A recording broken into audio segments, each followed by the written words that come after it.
Hi, I'm Vivian Taylor. I'm Jacob Juno. And I'm Kyle Ferguson. And for our sustainability challenge, what we decided to do was go pescatarian for a 2-week period. What pescatarian is that we did not eat meat and we ate fish. We decided to do this so we could compare the amount of water that we were using based on our meat consumption. Because the amount of water that it takes to produce meat based on beef and chicken is truly astounding. And we wanted to see what the difference would if we solely ate fish for 2 weeks. For our background statistical information, we found on USGS that it takes 1,840 gallons of water to produce 1 pound of beef, and it takes 500 gallons of water to produce 1 pound of chicken. This is in comparison to fish, which takes 4 gallons of water to produce 1 pound of fish. For this project, we use food logs, videos, and images for our data collection. Here are some examples of our videos and images. In the 2-week baseline test, we found that Kyle consumed 7 pounds of beef and 7 pounds of chicken. With this calculation, we found out that Kyle used 4,970 gallons of water. Vivian consumed 7 pounds of beef and 14 pounds of chicken. With the same calculation, we found out that Vivian used 7,315 gallons of water in her first 2-week baseline test. Jacob consumed 14 pounds of beef and 7 pounds of chicken. With the calculation, we found out that Jacob used 8,190 gallons of water in his 2-week baseline test. This is in comparison to the amount of water that Kyle, Vivian, and Jacob used in their pescatarian diet. We consumed 13 pounds, 12 pounds, and 9 pounds respectively. Using a calculation of taking the amount of fish we consumed and multiplying it by 40 gallons of water, which is the amount of water it takes to produce just 1 pound of fish, Kyle used 520 gallons, Vivian 470 gallons, and Jacob used 360 gallons of water. Bazinga! Another shocking discovery we found was the amount of methane we were able to cut out with this pescatarian diet.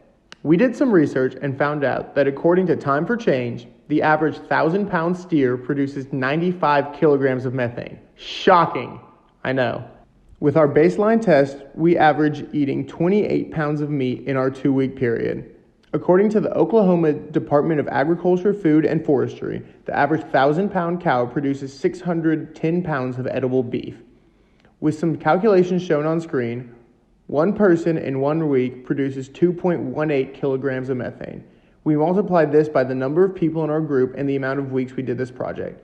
We found out that the 3 of us combined helped contribute to 13.08 kilograms of methane being produced in just a 2-week period. From our calculation, one person produces 2.18 kilograms of methane in 1 week from consuming beef. This means that in 1 week, our class would produce 109 kilograms of methane. If everyone in our class adopted this challenge, we would not be producing 5,668 kilograms of methane in 1 year. That's a lot. This would benefit the environment because we would be decreasing the amount of greenhouse gases we contribute to the environment every year with a large margin. So Jacob, after doing this sustainability challenge, what did you think of the overall challenge? I thought it was great. Pescatarianism is not super hard to sustain. I felt better all throughout, and I think it's something that anybody could do themselves. Yeah, so you kind of touched on this, but could you elaborate a little bit on how easy or difficult it was to stay on track throughout this challenge? I think the only thing that made it difficult for me is because I work at a restaurant that sells chicken. Therefore, I was given a lot of options to eat meat and had to pass them all up. Very strong of you. I also, with this challenge, kind of touching on what Jacob was saying, it was tough because there's not a whole lot of great fish options at Chow based on where we're located. And that kind of goes into what I was going to talk about the unforeseen consequences of this challenge.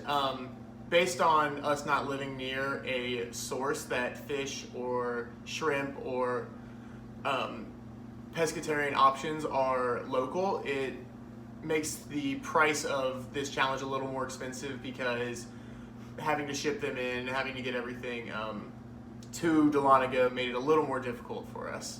And it was cool though because looking at this, we kind of had the idea of what changes we could make and what the challenge could do, what benefits we saw on the front end of it, and after going through the 2 weeks of only eating fish, we were able to see that the numbers did add up and we were able to actually save a lot of water while doing this.